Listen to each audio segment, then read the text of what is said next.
श्री गुरुवे गौरचन्द्राय राधिकायै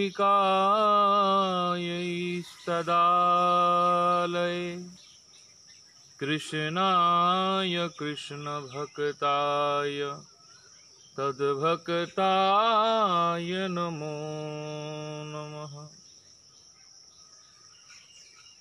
यं प्रव्रजन्तमनुपेतमपेतकृत्यं दैपायनविरह कातरया जुहावो पुत्रेति तं तन्मया तरोवोऽभिनेदु स्तं सर्वभूतहृदयं मुनिमानतोऽस्मि। अनर्पितो चरिमचिरात् करुणायवतीर्णकलौ समर्पयितुमुन्नत उज्ज्वलरसां सभुक्तिश्रियम् होरिपूरटसुन्दरदुतिकदम्बसन्दीपितो सदा हृदयस्कन्दरे स्फुरतु वासुचिनन्दन। दिव्याद्वृन्दरण्यकल्पद्रुमाद श्रीमद्रत्नगार सिंहासनास्थो श्री श्री राधा श्रीलगोविन्ददेव पृष्ठालिविसेव्यमानौ स्मरामि।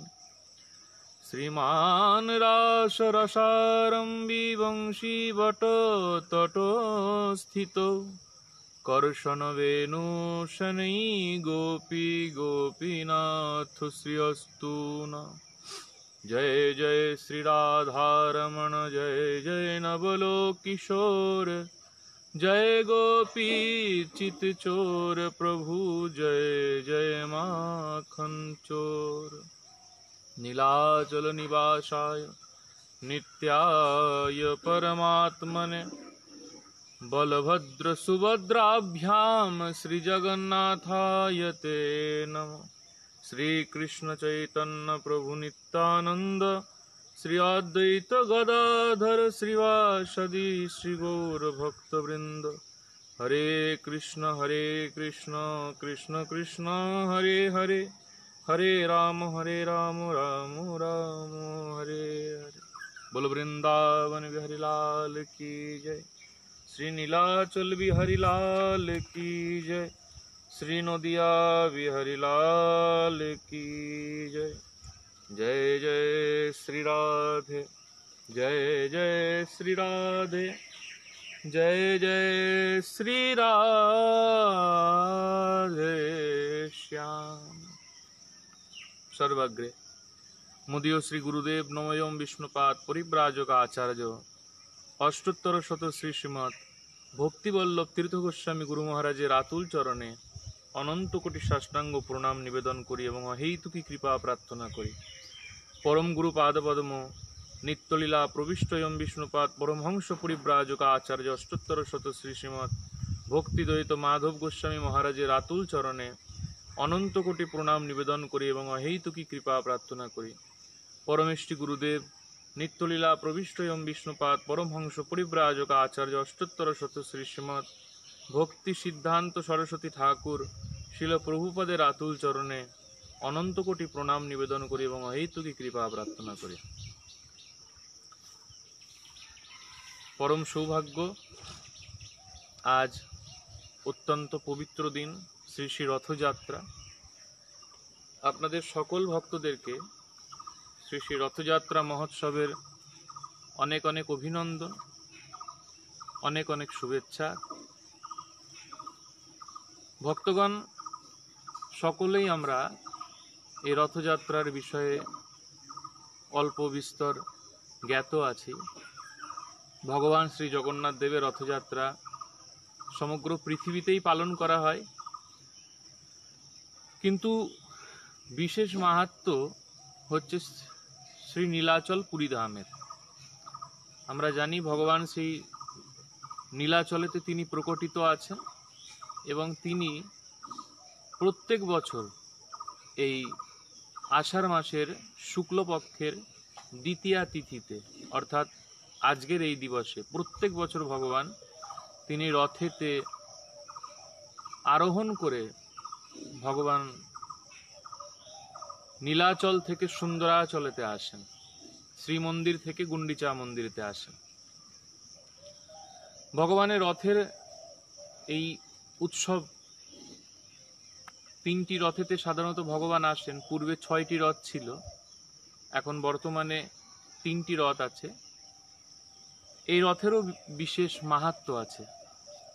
যে 3টে রথে ভগবান আরোহণ করে আসেন, শাস্ত্রেতে এই সম্পর্কে অনেক প্রমাণ আছে এবং একটি বিশেষ শাস্ত্রের উদ্ধৃতি আছে, রথে চ বামনম দৃষ্টা পুনর্জন্ম ন ভবেৎ। যে ব্যক্তি রথেতে শ্রী জগন্নাথ দেবকে দর্শন করতে পারবেন বা জগন্নাথ দেবকে প্রেম ভরে দর্শন করবেন, তার আর পুনর্জন্ম হয় না। 84 লাখ যোনি থেকে সে সম্পূর্ণ বহির্ভূত হয়ে যায়।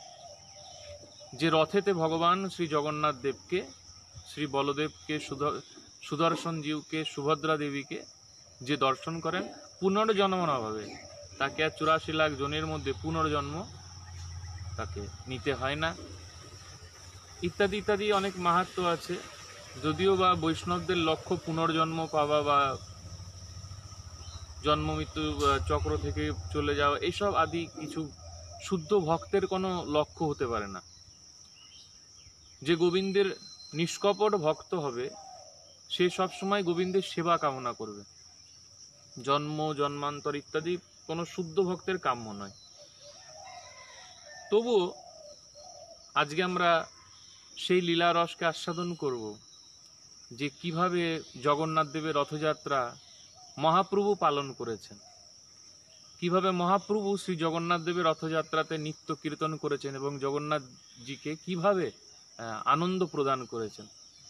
নীলাচল ধামেতে মহাপ্রভুকে বলা হয় সচল জগন্নাথ, আর জগন্নাথ দেবকে বলা হয় অচল জগন্নাথ।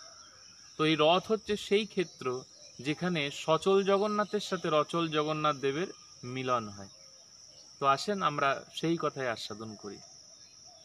এই যে রথযাত্রা, ভগবানের এই যে 3টে রথ, বলদেব চন্দ্রের রথ, সুভদ্রা দেবীর রথ এবং জগন্নাথ দেবের রথ, এই রথেরও বর্ণনা শাস্ত্রেতে প্রদান করা আছে। রথযাত্রার যে 3টে রথ, সর্বপ্রথম যে রথটি থাকে সেই রথটি হচ্ছে বলদেব জিউ রথ, দাউজি বলরামের রথ। এই রথের নাম হচ্ছে তালবধ্বজ। ভগবান বলরাম যে রথেতে অবস্থান করেন, সর্বপ্রথম যে রথটি থাকে, তো সেই রথটির নাম হচ্ছে তালবধ্বজ। এই রথের উচ্চতা হচ্ছে 44 ফুট এবং 14টি চাকা রয়েছে। মাথার উপরে লাল কাপড় এবং সবুজ কাপড় দিয়ে এই রথকে সুন্দরভাবে সজ্জিত করা থাকে। আর এই তালবধ্বজ রথের যে সারথি, তার নাম হচ্ছে মাতালি। তালবধ্বজ রথের যে রক্ষী, তার নাম হচ্ছে বাসুদেব।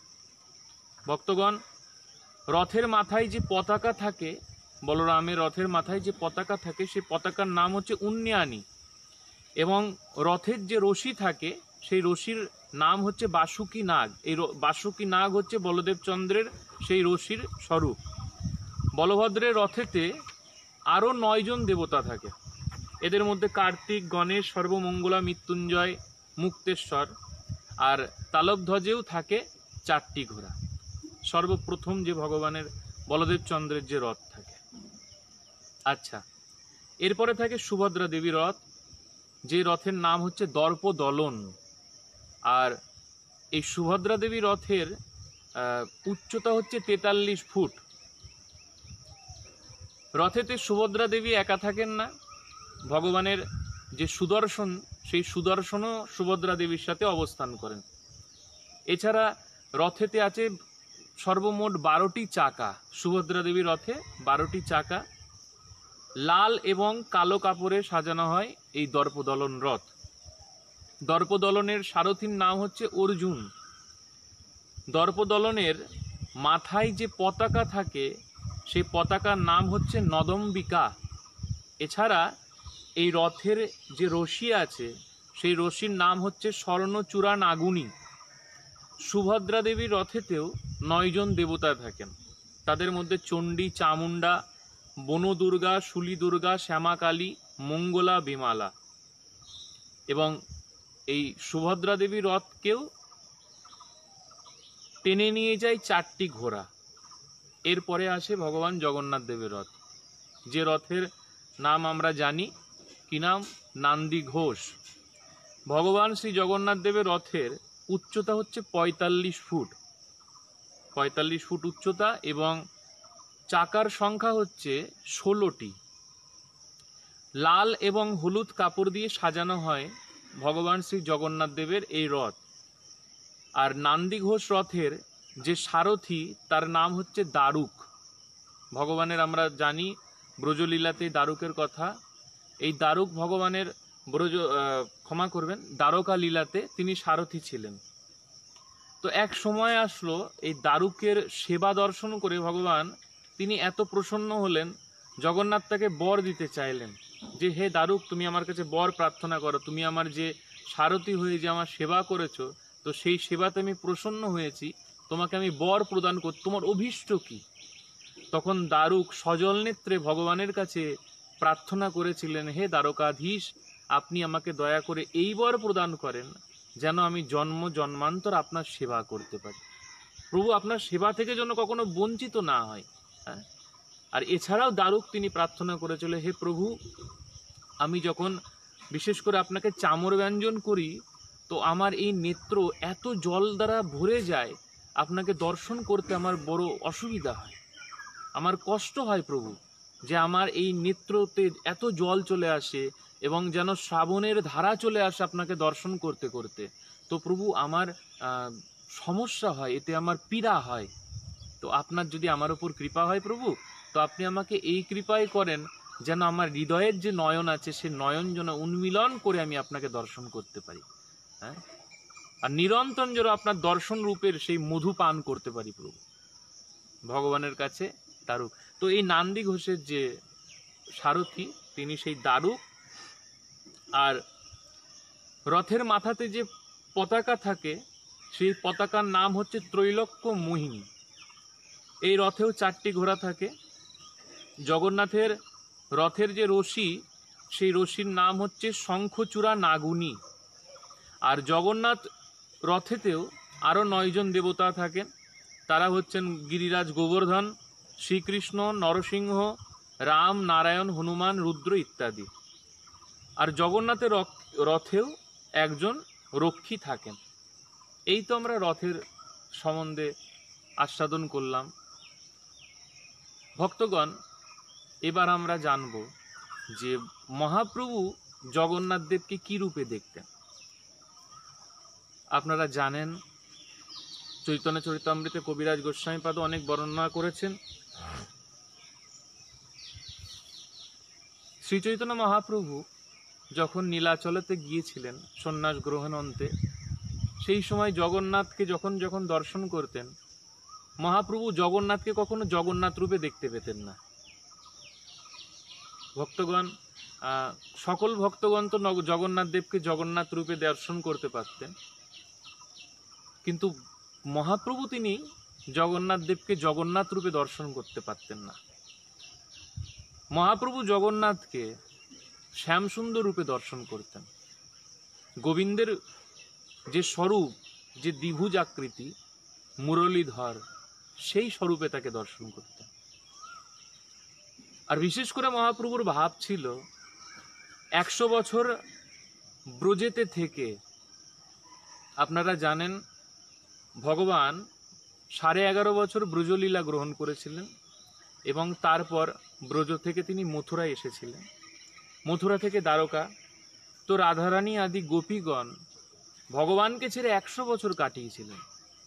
যদিও বা পুরাণেতে কথা আসে যে সুদাম নামে একজন ব্রজ সখা, তিনি ব্রজবাসী তথা গোপীদেরকে, রাধারানীকে অভিশাপ করেছিলেন যে কৃষ্ণ বিরহে তোমাদেরকে 100 বছর কাটাতে হবে।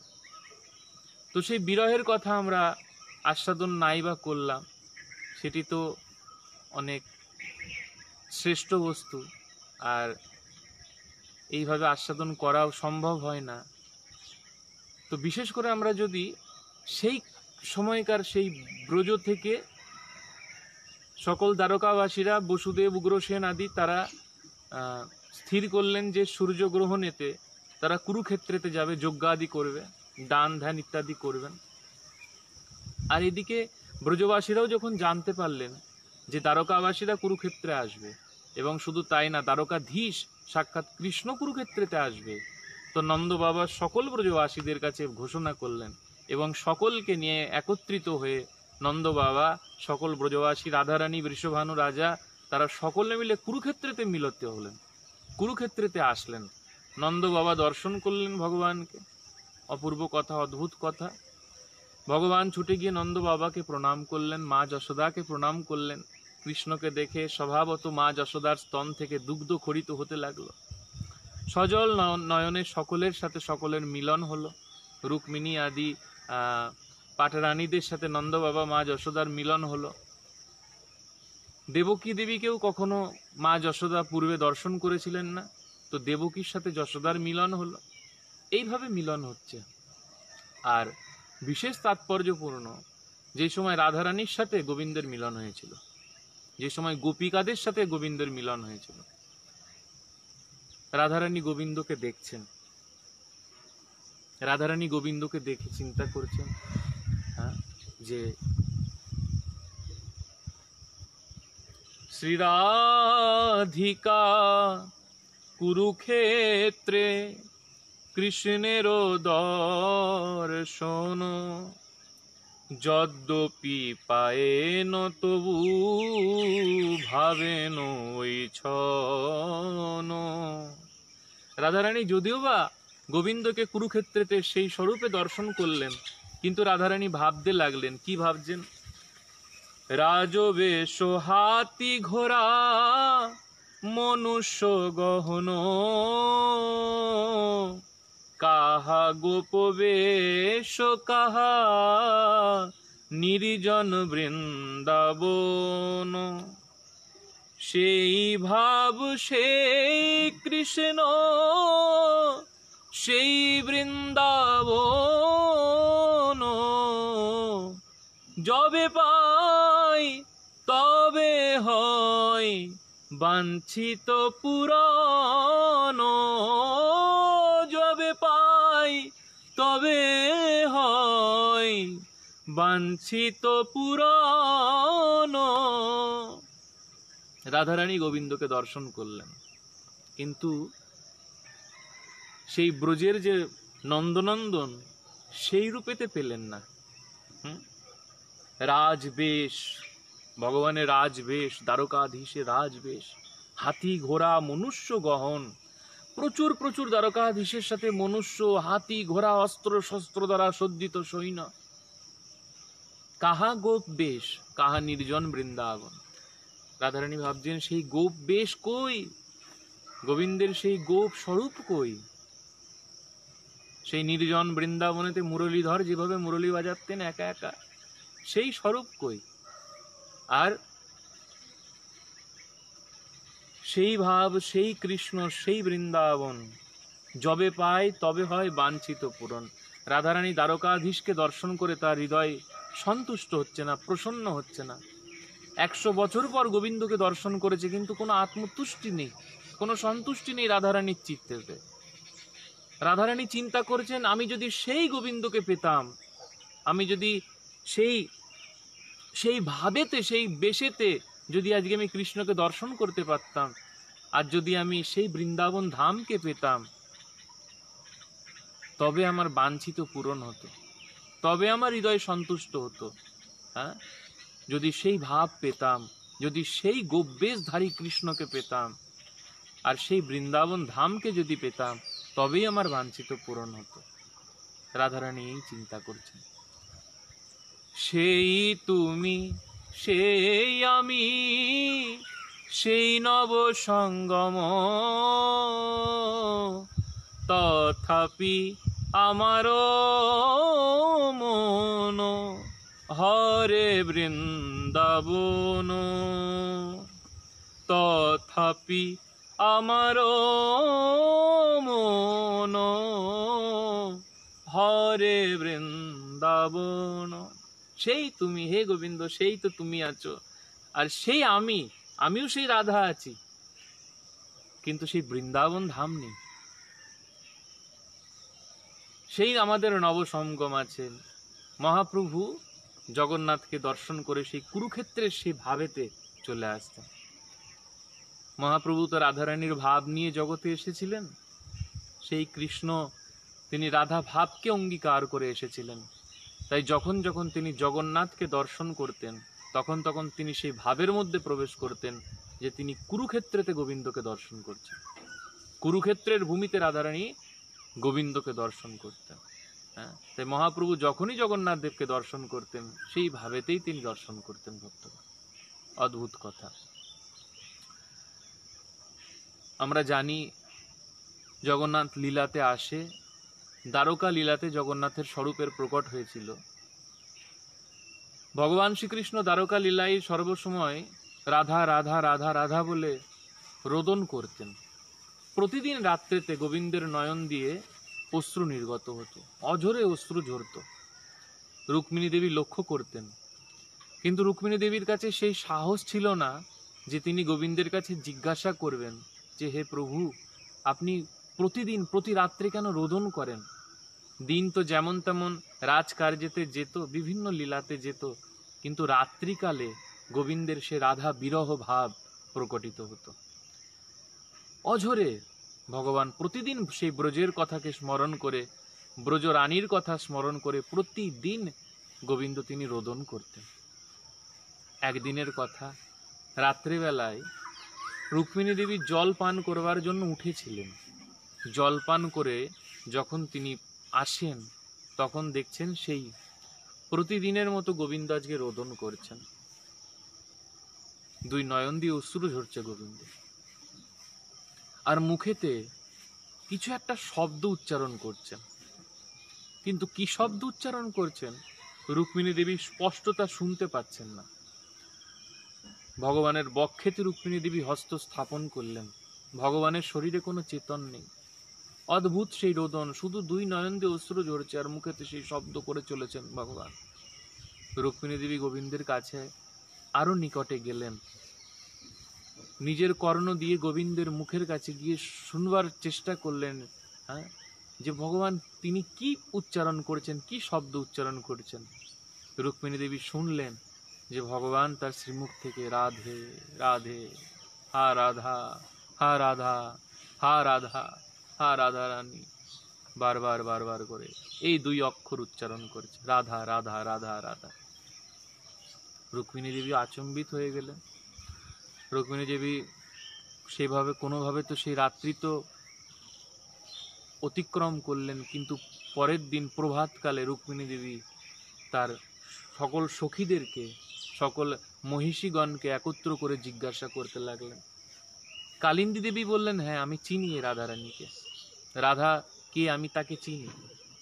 রুক্মিণী দেবী বললেন কে?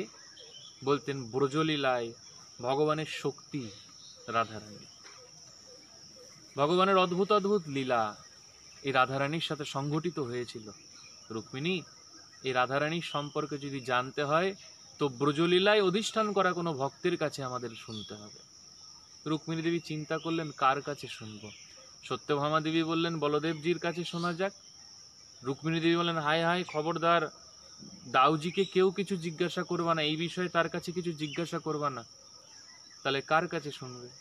এখন চিন্তন করতে লাগলো তারা যে ব্রজলীলাতে আছেন, আমাদের কাছে এরকম কোন পরিকর আছে। তখন সকল সখীগণের মনেতে আসলো রোহিণী দেবীর কথা। এই রোহিণী দেবী হচ্ছেন তিনি যিনি ভগবানের ব্রজলীলাতে ছিলেন, যিনি মথুরা লীলাতে ছিলেন এবং যিনি দ্বারকা লীলাতে আছেন। তো রোহিণী দেবীর কাছে জিজ্ঞাসা করলেন। প্রতিদিন রোহিণী দেবীর কাছে জিজ্ঞাসা করেন। রোহিণী দেবী বলে, শোনো, এখন বলা যাবে না, যখন সময় আসবে উপযুক্ত সময়তে সেই কথা শ্রবণ করো। প্রতিদিন জিজ্ঞাসা করেন। রোহিণী দেবী বলছে, রুক্মিণী, আমি কি প্রকারে আমার পুত্র, আমি বাৎসল্য রসের আমি ভক্ত, আমি সেই মধুর রসেতে যাব কি করে? কিভাবে আমি পুত্রের সেই মাধুর্য, সেই শৃঙ্গার রসের বর্ণনা করব? না মা, আপনাকে বলতেই হবে, আপনাকে বলতেই হবে। মা, এই রাধারানী কে? কেন গোবিন্দ তিনি রাধারানীর জন্য বিলাপ করেন? আর আমাদের মধ্যে কি নেই যা রাধারানীর মধ্যে আছে? আমরা 16,108 জন গোবিন্দকে এমন কোন সুখ দিতে পারি না যার জন্য তিনি প্রতিদিন রাত্রিতে তিনি রোদন করেন? রোহিণী দেবী বলে, রুক্মিণী তুমি ধৈর্য ধরো, স্থির হও, আমি তোমাকে সকল কথা বর্ণনা করব। রুক্মিণী দেবী এই প্রকার প্রতিদিন রোহিণী দেবীর কাছে জিজ্ঞাসা করেন। রোহিণী দেবী বলেন, শোনো, কৃষ্ণ থাকতে কৃষ্ণের ব্রজলীলার বর্ণনা আমি করতে পারবো না, কৃষ্ণ যদি দূরে থাকে তবে আমি করতে পারবো। রুক্মিণী দেবী বললেন, হ্যাঁ, তবে যখন যখন দ্বারকাধীশ তারা দুই ভাই কানাই বলায় তারা যখন যখন সুধর্ম সভাতে যাবে দিনের বেলা, তখন আপনি বর্ণনা করবেন। বলেন, শোনো, এই কৃষ্ণ কথা হচ্ছে, ব্রজ কথা হচ্ছে, রাধা রানীর কথা হচ্ছে সেই বীণের মতো। বীণ বাজালে পরে সর্প থাকতে পারে না, নিজেকে স্থির রাখতে পারে না, সেই বীণের আকর্ষণে সেই সর্প চলে আসে। তো তদ্রূপ গোবিন্দ যেখানেই থাক না কেন, ব্রজের কথা আমরা যেখানেই পৃথিবীর যে কোণেতে বলি না কেন, যেখানেই বসে বলি না কেন, গোবিন্দকে আসতেই হবে, এত আকর্ষণ তার সেই কথার প্রতি। হ্যাঁ, রুক্মিণী দেবী বললেন, শোনেন মা, আমি আসতে দেব না। কেন, কি করবে? না, আমি দ্বারপাল দাঁড় করিয়ে দেব। দ্বারপাল কেউ আটকাতে পারবে না গোবিন্দকে। গোবিন্দ আসবেই। যেমন ব্যাদ যদি মুরলী বাজায়, হরিণকে কেউ ঠেকাতে পারে না, হরিণ যাবেই তার কাছে। তাই গোবিন্দকে কেউ আটকাতে পারবে না। রোহিণী দেবীকে তখন রুক্মিণী দেবী বললেন যে, মা, একজন পারবেন। কে পারবেন? সুভদ্রা পারবেন। আপনার কন্যা সুভদ্রাই একমাত্র পারবেন। সুভদ্রার কথা অমান্য করতে পারবেন না দ্বারকাধীশ। সুভদ্রা দেবীকে নিয়োজিত করা হলো। ভগবান কৃষ্ণ বলরাম যখন তারা চলে গেলেন সুধর্ম সভাতে, তো সেই সময় সুভদ্রা দেবীকে নিয়োজিত করে তারা গোবিন্দের সে ব্রজ লীলার কথা আস্বাদন করতে লাগলো। নন্দাত্মজয়ুতপন্নে জাতাহ্লাদ মহামনা, সেই ভগবানের সেই নন্দ মহারাজের ঘরেতে কিভাবে প্রকট হলেন, সেই নন্দ উৎসবের থেকে শুরু হলো পুতনাবধ, অঘাসুর বঘাসুর, তৃণাবর্তবধ, গোচারণ লীলা। ভক্তগণ ক্রমে ক্রমে লীলা বর্ণনা করছেন রোহিণী দেবী। আর যেই মুহূর্তে লীলার সূচনা হয়ে গিয়েছে, সুধর্ম সভাতে থাকা কৃষ্ণ বলদেবের শরীর পুলকিত হচ্ছে, শরীর রোমাঞ্চিত হচ্ছে, নয়ন দিয়ে আপন ইচ্ছাতেই অশ্রু নির্গত হচ্ছে কৃষ্ণ বলরামের। কৃষ্ণের দিকে বলরাম তাকায়, বলরামের দিকে কৃষ্ণ তাকান। ভগবান বলদেবজিকে বলেন, ভাই, নিশ্চয়ই কেউ আমাদের ব্রজলীলাকে স্মরণ করছে, নিশ্চয়ই কোনো ভক্ত আমাদের ব্রজলীলাকে গান করছে। এই প্রকার কৃষ্ণ বলরাম উভয়কে দেখতে থাকেন, আর স্থির হয়ে থাকতে পারেন না। সুধর্ম সভাকে পরিত্যাগ করে রথেতে আসেন, আর কোন দিক থেকে সেই ব্রজলীলার কথা আসছে ভগবান সেই দিকেতে চলতে লাগেন। চলতে চলতে চলতে চলতে কৃষ্ণ বলরাম তারা দ্বারকাতে এসে পৌঁছায়।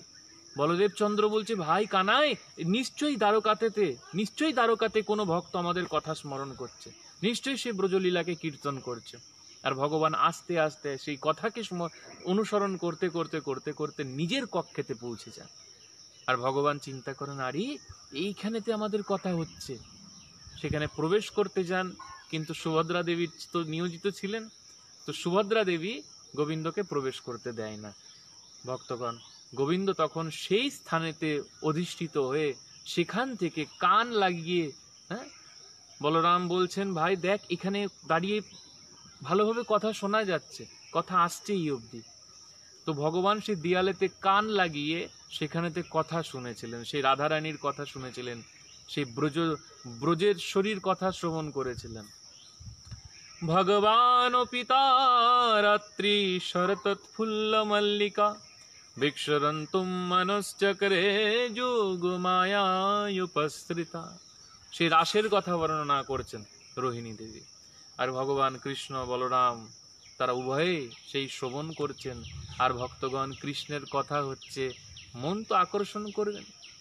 কৃষ্ণ কথার অর্থ কি? যে মনকে হরণ করেন, সেই তো কৃষ্ণ। এদিকে সুভদ্রা দেবী, যিনি দ্বারপাল রূপে ছিলেন, তারও মন আকর্ষণ করে নিয়েছে কথা। সুভদ্রা দেবী ওই দিক থেকে সেই কান লাগিয়ে কথা শ্রবণ করতে লেগেছেন। ভগবানের চক্র সুদর্শনজিও সেখানে চলে এসছেন। সুদর্শন সেখানে থেকে সেই কথাকে আস্বাদন করছেন।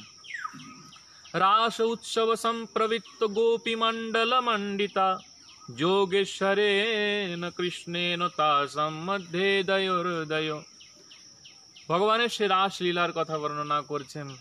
ভক্তগণ গোপীদের মানকে ভাঙার জন্য, গর্বকে ভাঙার জন্য গর্বহারী গোবিন্দ রাস মণ্ডলের থেকে অন্তর্ধান করেছেন রাধারানীকে নিয়ে।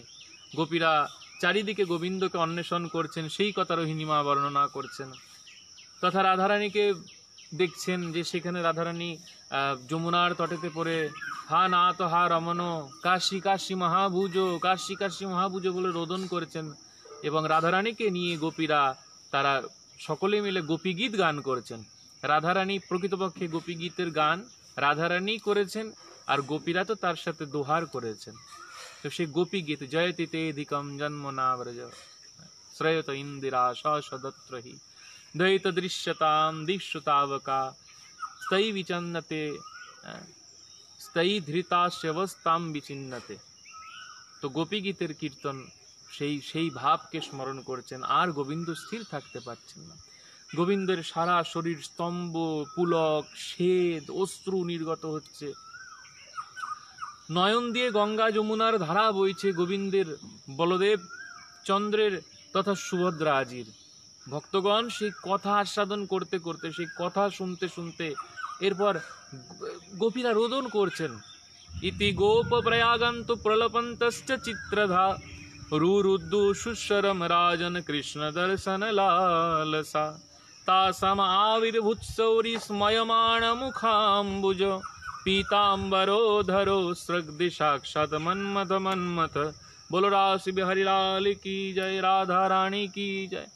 তো সেই প্রকার কথা স্মরণ করতে করতে গোবিন্দ অশ্রু নির্গত হতে হতে এবং সমস্ত শরীর সেই রাধা প্রেমেতে বিবশ হয়ে, রাধা প্রেমেতে সেই রাধা ভাবে বিভোর হয়ে, রাধারানীর ব্যথাতে পীড়াতে দুগ্ধীভূত হয়ে ভক্তগণ গোবিন্দের শরীর, বলরামের শরীর আর সুভদ্রার শরীর তথা সুদর্শনের শরীর আজকে গলতে লেগেছে, গলে যাচ্ছে। যে কোনো বস্তুকে গলানো যায়, বিশেষ তাপ প্রয়োগে যে কোনো বস্তুকে গলানো যায়, তো গোবিন্দকেও গলানো যায় ভক্তগণ। হ্যাঁ, আমরা জানি যে লোহা আদি বিশেষ তাপেতে লোহা গলে যায়, স্বর্ণ রৌপ্য সব গলে যায়, আর অল্প তাপেতে মোমবাতি গলে যায়। তো বস্তুকে গলানোর জন্য বিশেষ বিশেষ তাপ প্রয়োগ করতে হয়। কোথাও অল্প তাপ প্রয়োগ করতে হয়, কোথাও ভীষণ তাপ প্রয়োগ করতে হয়। কিন্তু গোবিন্দকে যদি গলাতে হয়, গোবিন্দকে গলানোর জন্য সেই রাধা প্রেমের, সেই রাধা ভাবের তাপ প্রদান করতে হয়, তবে গোবিন্দ নিশ্চিন্তে গলতে পারে। গোবিন্দের শরীর গলতে লেগেছে, হস্ত সংকুচিত হতে লেগেছে, চরণ শরীর, হস্ত চরণ সব শরীরের মধ্যে প্রবেশ করতে লেগেছে, এবং শরীর একটি পিণ্ড আকারে পরিণত হয়েছে। জগন্নাথ, বলদেব, সুভদ্রা, সুদর্শনের গোলাকার যে চক্রাকার যে শরীর, তা তো লম্বা দণ্ডের মতো হয়ে গিয়েছে। ভক্তগণ এইভাবে শরীর গলতে গলতে গলতে গলতে শেষমেশ একটি পিণ্ডাকার স্বরূপে নিয়ে এসেছে, তথা হাত নেই, চরণ নেই, নাক নেই, কর্ণ নেই, বড় বড় চোখ হয়ে গিয়েছে, কানতে কানতে সেই চক্ষু লাল হয়ে গিয়েছে, রক্তিম বর্ণ ধারণ করেছে। আর এইভাবে ভগবান সেই দ্বারকা লীলাতে এই জগন্নাথ স্বরূপেতে আবির্ভূত হলেন। বলো জগন্নাথ বলদেব সুভদ্রা মহারানী কি জয়। আর ভগবত ইচ্ছা দেখেন, সেই সময়তে নারদ মুনি নারায়ণ নারায়ণ বলে দ্বারকাতে প্রবেশ করলেন। আর ভগবানের সেই পিণ্ডাকার, সেই অদ্ভুত সেই স্বরূপ দর্শন করে নারদ মুনির চিত্ত দ্রবীভূত হয়ে গেল। আর নারদ মুনি গোবিন্দকে সেই স্থানে অধিষ্ঠান করে দর্শন করতে লাগলেন। বারবার গোবিন্দকে ভূমিতে পড়ে প্রণাম করতে লাগলেন, বারবার পরিক্রমা করতে লাগলেন জগন্নাথ, বলদেব, সুভদ্রা, সুদর্শনকে। আর এই প্রকার নারদ মুনি দর্শন করতে লাগলেন। অদ্ভুত কথা, ভগবান কতক্ষণ সেই ভাবেতে থাকলেন তার তো কোনো বর্ণনা নেই। সেই ব্রজভাবের কথা শুনে, সেই রাধারানীর কথা শুনে ভগবান কৃষ্ণ, বলরাম, সুভদ্রা, সুদর্শন তারা যে কতক্ষণ সেই অবস্থায় থাকলেন, সেই শরীর সেইভাবে সংকুচিত হয়ে থাকলো, তার তো কোনো বর্ণনা নেই ভক্ত। নারদ মুনি সেখানে অবস্থান করলেন। ভগবানকে স্তুতি করতে লাগলেন নারদ মুনি, বিভিন্ন মন্ত্রের দ্বারা স্তুতি করতে লাগলেন। ভগবানের চরণেতে তুলসী অর্পণ করতে লাগলেন নারদ মুনি। ভক্তগণ, এরপর আস্তে আস্তে ধীরে ধীরে ভগবানের সেই পিণ্ডাকার শরীর পূর্ণ হতে লাগলো। আস্তে আস্তে সেই শরীর পুনরায় প্রসারিত হতে লাগলো। শরীর থেকে সেই হস্ত, চরণ, নাসিকা, কর্ণ আদি তাদের প্রকাশ পেতে লাগলো। নারদ মুনি সেই অদ্ভুত রূপ দর্শন করছেন। ভগবান তো এরপর স্থির হলেন। ভগবানের হৃদয় সে রাধা প্রেমের সেই তীব্র বেদনায়, সেই তীব্র অগ্নিতে দগ্ধীভূত হচ্ছিল। বারবার রাধারানী স্মরণ হচ্ছিল, হা রাধে বলে বিভোর হয়ে যাচ্ছিলেন জগন্নাথ। এরপর নারদ মুনিকে দর্শন করে ভগবান প্রসন্ন হলেন। নারদ, তুমি আমার কাছে বর প্রার্থনা করো, আমি তোমাকে বর প্রদান করতে চাই। নারদ মুনি বলছেন, প্রভু আপনার কাছে কি বর চাইবো? আপনি যত নিজের ইচ্ছাতেই আমাকে দিতে রাজি হচ্ছেন, তা প্রভু আমি আপনার কাছে এই বর কামনা করি যে আপনি আমাকে আজকে যে রূপ, হে প্রভু আপনি আমাকে আজকে যে রূপের দর্শন করালেন, তা আমি আপনার কাছে এই কামনা করি, আপনার যদি আমাকে বর প্রদান করতে ইচ্ছা হয় তো প্রভু আপনি আমাকে সেই রূপের, যে আমাকে যে দর্শন করালেন, যেন জগতের সকলে যেন সেই রূপের দর্শন করতে পারে। আর প্রভু আপনার এই রূপে প্রকটিত হয়ে আপনি জগতের নাথ জগন্নাথ নামেতে যেন আপনি বিরাজিত থাকতে পারেন, আর আপনার কৃপা যেন সকলেই লাভ করতে পারে, আপনাকে দর্শন করে যেন সকলেই যেন কৃতকৃতার্থ হতে পারে। প্রভু ভগবান জগন্নাথ তিনি নারদ মুনিকে সেই বর প্রদান করলেন। নারদ মুনিকে বললেন, আমি ইন্দ্রদুম্ন রাজাকেও বরদান করেছি, তাহলে আমি এই রূপেতে নীলাচলেতে প্রকটিত হব। নারদ মুনি ভগবানকে পরিক্রমা করে সেখান থেকেই প্রস্থান করলেন। এরপরের কথা অতি সংক্ষেপেতে আস্বাদন করি সূত্ররূপে। ইন্দ্রদুম্ন রাজা তিনি ভগবানকে দর্শন করবার জন্য তিনি পিপাসার্ত হয়ে গিয়েছিলেন, তৃষ্ণার্ত হয়ে গিয়েছিলেন। সেই ইন্দ্রদুম্ন রাজার যে মন্ত্রী ছিল বিদ্যাপতি, তিনি আসলেন। তিনি শ্রবণ করেছিলেন ইন্দ্রদুম্ন রাজা যে ভগবান, তিনি আকাশ বাণীতে শ্রবণ করেছিলেন যে ভগবান তিনি ধীবরদের যারা পূজিত হচ্ছেন, আর নীলগিরি পর্বতেতে নীল মাধব রূপে ভগবান তিনি আরাধিত হচ্ছেন। বিদ্যাপতি আসলেন সেই ধীবরদের সেই জঙ্গলে এবং কিছুকাল জঙ্গলে বসবাস করতে লাগলো। ধীবর কন্যা ললিতার সাথে প্রণয় হলো, বিবাহ হলো। একদিনকে ললিতাকে বিদ্যাপতি বললেন, আচ্ছা ললিতা, তোমার পিতৃদেব প্রতিদিন ওই রাত্রের অন্ধকারে কোথায় যান? ললিতা বললেন, নিশ্চয়ই কোনো দেব পূজার জন্য যান। আচ্ছা দেব পূজা তুমি কখনো যাওনি? না না, আমি কখনো যাইনি, পিতা কাউকেই নিয়ে যায় না সেখানে, পিতা একাই যান, একাই চলে আসে। আচ্ছা তো আমাকে কখনো নিয়ে যেতে বলো। ললিতা পিতার কাছে বারবার প্রার্থনা করলে তো ধীবর বিদ্যাপতির চোখকে বেঁধে বস্ত্রের দ্বারা তিনি নীলগিরি পর্বতেতে নিয়ে গিয়েছিলেন। আর বিদ্যাপতি সেই রাস্তাকে মনে রাখার জন্য তিনি কিছু সর্ষে নিয়ে নিয়েছিলেন, আর সেই সর্ষে ছিটাতে ছিটাতে তিনি সেই পথ দিয়ে যাচ্ছিলেন। ভক্তগণ, এইভাবে তিনি নীলমাধবের দর্শন করলেন, আবার পুনরায় চক্ষুকে বস্ত্র দ্বারা বেঁধে পুনরায় নিয়ে চলে আসলেন। বিদ্যাপতি সেই কথা রাজা ইন্দ্রদুম্নকে বললেন, আর ইন্দ্রদুম্নর সঙ্গে সঙ্গে সেনা নিয়ে সেই নীলগিরি পর্বতেতে সেই সর্ষের গাছ উঠে গিয়েছিল, সেই সর্ষের সেই ছোট ছোট সেই সর্ষের গাছ দেখতে দেখতে তিনি নীলগিরি পর্বতেতে গমন করলেন। আর এইদিকে দেবতারা এসে ভগবান জগন্নাথ যে প্রকট সেই কথা যে ফাঁস হয়ে গিয়েছে, দেবতারা এসে ধীবরকে বললেন, আর ধীবর কানতে কানতে গিয়ে জগন্নাথ নীলমাধবকে গিয়ে বললেন। নীলমাধব দেব তখন আকাশবাণী করলেন, ধীবর আমি তোমার সেবায় সন্তুষ্ট হয়েছি, কিন্তু এখন সময় এসে গিয়েছে, এখন আমি অন্তর্ধান হলাম। ভগবান সেখান থেকে অন্তর্ধান হলো। কেউ কেউ বলেন দেবতারা এসে ভগবানের বিগ্রহকে নিয়ে চলে গেলেন। ইন্দ্রদুম্ন আসলো, দেখলো যে সেখানে ভগবান নেই, ধীবরকে বন্দি করলো। সেখানে আকাশবাণী হলো, ইন্দ্রদুম্ন আমাকে পেতে গেলে যুদ্ধের দ্বারা আমাকে পাবে না, আমাকে যদি পেতে হয় প্রেম ও ভক্তির দ্বারা পেতে পারবে। ইন্দ্রদম্ন ধীবরকে মুক্ত করে দিলেন। এরপরে শবরকে, আমি বারবার ধীবর বলছি ভক্তগণ, ধীবর না শবর হবে, শবর রাজ, ক্ষমা করবেন। তো শবরকে মুক্ত করে দিলেন এবং ইন্দ্রদম্ন পুনরায় আসলেন। ভগবান জগন্নাথ বলে দিলেন, ইন্দ্রদম্ন তুমি যদি আমার সেবা প্রাপ্ত হতে চাও তাহলে তুমি নীলাচলেতে বসবাস করো, আর আজ থেকে কিছুদিন পর আমি সমুদ্রেতে আমি আমার স্বরূপ তথা বৃক্ষরূপেতে আসবো এবং সেইভাবেই তুমি আমার সেবা সূচনা করতে পারবে। ভগবানের আদেশ মেনে ইন্দ্রদম্ন গুন্ডিচা দেবীর সাথে সপত্নী নীলাচলে বসবাস করতে লাগলেন। উপযুক্ত সময়তে স্বপ্নাদেশ হলো, ইন্দ্রদম্ন রাজাকে জানালেন ভগবান যে তিনি সমুদ্র তটেতে তিনি চলে এসেছেন।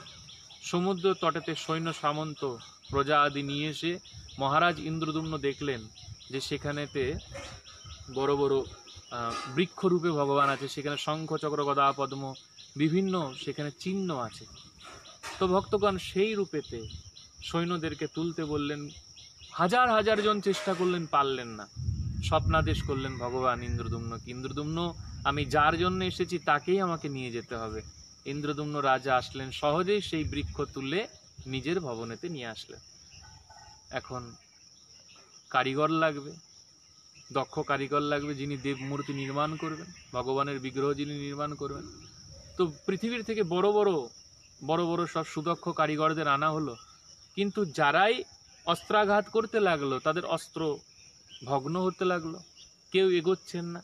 এমন সময় সাক্ষাৎ বিশ্বকর্মা দেব আসলেন এবং বিশ্বকর্মা এসে তিনি মহারাজের কাছে প্রার্থনা করলেন, মহারাজ আমি এইখানে বিগ্রহ নির্মাণ করতে পারি, আমি এই বৃক্ষে বিগ্রহ নির্মাণ করব, কিন্তু শর্ত আমার বিগ্রহ নির্মাণ করতে 21 দিন সময় লাগবে।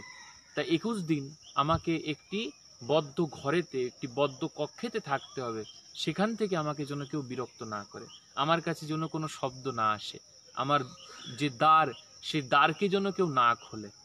মহারাজ শর্ত মেনে নিলেন। 7 দিন তো সেই ঘর থেকে শব্দ আসতে লাগলো।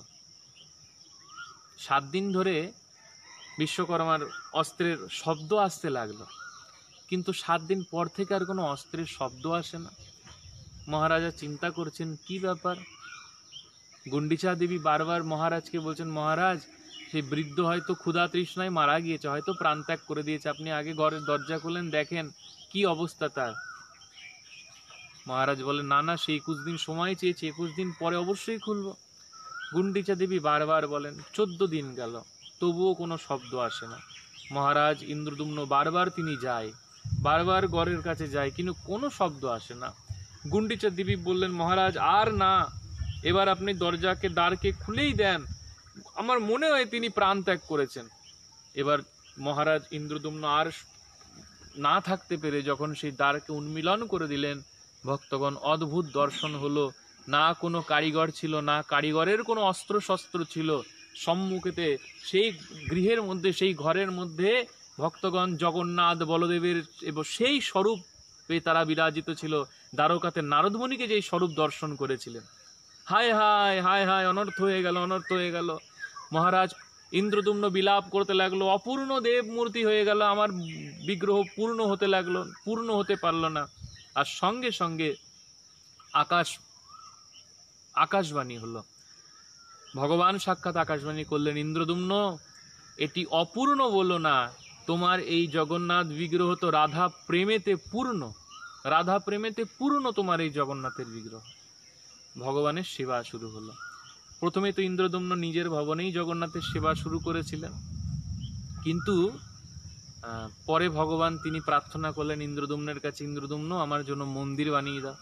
ইন্দ্রদম্ন রাজা তিনি নীলাচলেতে মন্দির নির্মাণ করলেন। তো ঘর থেকে যখন জগন্নাথকে শ্রীমন্দিরেতে স্থানান্তরিত করা হবে, গুন্ডিচা দেবী তো যেতে দেবেন না। গুন্ডিচা দেবী বাৎসল্য রসে ভগবানের সেবা করেন, নিজের মায়ের মতো সেবা করেন। গুন্ডিচা দেবী বলে, না, আমি আমার কালিয়াকে ছাড়বো না, মহারাজ আপনি অন্য বিগ্রহ স্থাপন করেন, আমার বিগ্রহ, আমার কালিয়া আমার কাছেই থাকবে, আমার ঘরেই থাকবে, আমি তার সেবা করব। জগন্নাথ দেব গুন্ডিচা দেবীকে বললেন, মা আমি তোমাকে কথা দিচ্ছি, আমি প্রত্যেক বছর আসবো, আমাকে এখন তুমি ছাড়ো, আমি এখন আমার মন্দিরেতে থাকবো সারা বছর। আর ঠিক নির্দিষ্ট সময়তে আমি তোমার কাছে প্রত্যেক বছর আসব। গুন্ডিচা দেবী তো ছাড়বেন না। গুন্ডিচা দেবী বলছেন, জানি কালিয়া, তুমি যেভাবে মা কৌশল্যাকে কাঁদিয়ে বনবাসে গিয়েছিলা, যেভাবে মা যশোদাকে কাঁদিয়ে তুমি মথুরায় গিয়েছিলা, সেভাবে আজকে গুন্ডিচাকেও তুমি কাঁদাবা। আমি বুঝতে পারছি কালিয়া, তুমি থাকবা না। না না না না মা, আমি আসবো, প্রত্যেক বছর আসবো, প্রত্যেক বছর এসে তোমার এই ভবনে বাস করব মা। এই বলে জগন্নাথ দেব মন্দিরেতে আসেন।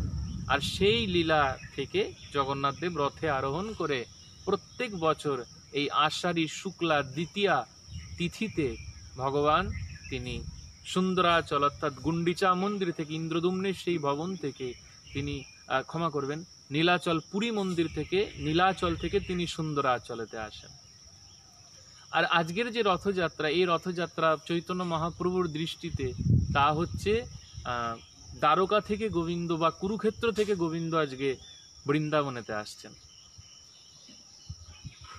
মহাপ্রভুর দৃষ্টিতে এই গুন্ডিচা মন্দির হচ্ছে শ্রীধাম বৃন্দাবন, সুন্দরাচল হচ্ছে বৃন্দাবন, আর নীলাচল হচ্ছে দ্বারকা। তো ব্রজবাসীদের দ্বারা ভগবান সাক্ষাৎ দ্বারকা থেকে আজকে বৃন্দাবনেতে আসছেন। এই হচ্ছে তার রথযাত্রার তাৎপর্য। ভগবান গুন্ডিচা মার্জন করেছেন আগের দিনকে, গতকাল গুন্ডিচা মার্জন করেছেন শ্রী চৈতন্য মহাপ্রভু। গুন্ডিচা অর্থাৎ বৃন্দাবন, বৃন্দাবনকে মার্জনা করেছে এবং পরিষ্কার পরিচ্ছন্ন করে সেই রত্নবেদীকে সুসজ্জিত করেছেন সেবকদেরকে নিয়ে। আর ভগবান আজকে আসবেন, তো মহাপ্রভু খুব আনন্দের সাথে, চৈতন্য চরিতামৃতে বর্ণনা হচ্ছে,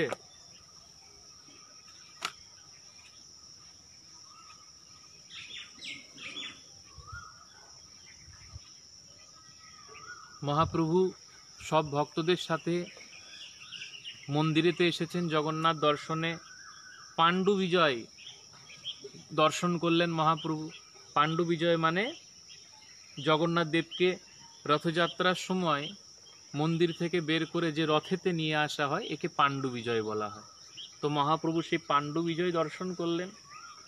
জগন্নাথ রত্ন সিংহাসন, রত্নবেদিকা ছেড়ে তিনি রথেতে আরোহণ করলেন। সকল স্থানেতে জয় জগন্নাথ ধ্বনিত হচ্ছে। দেবতারা স্বর্গের থেকে পুষ্প বর্ষণ করছেন। মহাপ্রভু 7টি সম্প্রদায় নির্মাণ করলেন জগন্নাথের কীর্তন আস্বাদন করাবেন বলে। প্রথম যে সম্প্রদায় নির্মাণ করে, প্রত্যেকটি সম্প্রদায় বর্ণনা হচ্ছে, কবিরাজ গোস্বামী পাদ বলছেন প্রত্যেক সম্প্রদায়ে একজন করে গায়ক, মূল গায়ক, 5 জন করে দোহার, 2 জন করে মৃদঙ্গ বাদক, আর 1 জন করে নর্তক তিনি নৃত্য করেছেন। তো এই প্রকার তিনি সুন্দর করে কীর্তনের 7 সম্প্রদায় নির্মাণ করলেন। প্রথম যে সম্প্রদায় নির্মাণ করলেন, প্রথম সম্প্রদায়েতে স্বরূপ দামোদরকে কীর্তন করবার সেবা দিলেন। প্রত্যেকটি 7টি সম্প্রদায়েতে 2টি করে মৃদঙ্গ বাজছে। প্রথম যে সম্প্রদায়েতে স্বরূপ দামোদর গোস্বামীকে কীর্তন করবার জন্য মহাপ্রভু আদেশ করলেন, আর সেই সম্প্রদায়েতে নৃত্য করবার জন্য আদেশ করলেন অদ্বৈত আচার্যদেবকে। প্রথম সম্প্রদায়। দ্বিতীয় সম্প্রদায় শ্রীবাস পণ্ডিতের সম্প্রদায়, সেখানে শ্রীবাস পণ্ডিত কীর্তন করবেন, আর শ্রীবাস পণ্ডিতের সম্প্রদায়তে নৃত্য করবেন সাক্ষাৎ নিত্যানন্দ প্রভু। তৃতীয় সম্প্রদায় নির্মাণ করলেন, যেখানে মুকুন্দ দত্ত কীর্তন করবেন। মুকুন্দ অদ্ভুত কীর্তনিয়া ছিলেন, মহাপ্রভুর প্রিয়জন ছিলেন। তো মুকুন্দ যেখানে কীর্তন করবেন, আর এখানে নৃত্য করবেন শ্রী শ্রী হরিদাস ঠাকুর। মহাপ্রভুর যে চতুর্থ সম্প্রদায়, সেই সম্প্রদায়তে কীর্তন করবেন গোবিন্দ ঘোষ, আর সেখানে নৃত্য করবেন বক্রেশ্বর পণ্ডিত ভক্তগণ। এরপর আসলো পঞ্চম সম্প্রদায়। পঞ্চম সম্প্রদায়েতে, এই পঞ্চম সম্প্রদায় হচ্ছে কুলিন গ্রামের সম্প্রদায়। কুলিন গ্রাম থেকে যে ভক্তবৃন্দরা আসতো, তাদের দ্বারা মহাপ্রভু এই সম্প্রদায়কে নির্মাণ করলেন। আর এই যে সম্প্রদায়, এই সম্প্রদায়তে সাক্ষাৎ সত্যরাজ রামানন্দকে নৃত্য করবার জন্য মহাপ্রভু আদেশ করলেন। ষষ্ঠম সম্প্রদায় হলো শান্তিপুরের সম্প্রদায়, সেখানে নৃত্য করবার জন্য আদেশ করলেন অচ্যুতানন্দ, শ্রী শ্রী অদ্বৈত আচার্য দেবের যে জ্যেষ্ঠ পুত্র অচ্যুতানন্দকে। এরপর আসলো সপ্তম সম্প্রদায়, শ্রীখণ্ডের সম্প্রদায়। শ্রীখণ্ডবাসী ভক্তগণ সেখানে নৃত্য করবেন। জগন্নাথ রথেতে আরোহণ করেছেন, 7টি সম্প্রদায় 7 দিকে। জগন্নাথের সামনের দিকে 4টি সম্প্রদায়, জগন্নাথের দক্ষিণে এবং বামে 2টি সম্প্রদায়, আর জগন্নাথের পিছন দিকে আছে এই শ্রীখণ্ডের যে সম্প্রদায়। এইভাবে মহাপ্রভু সুন্দর করে 7 সম্প্রদায়কে সজ্জিত করলেন এবং কীর্তন শুরু করলেন। আর ভক্তগণ অদ্ভুত প্রকাশ, মহাপ্রভু প্রত্যেকটি সম্প্রদায়তে গিয়ে নৃত্য করতে লাগলেন। মহাপ্রভু নিজেকে 7 ভাগে ভাগ করে দিলেন।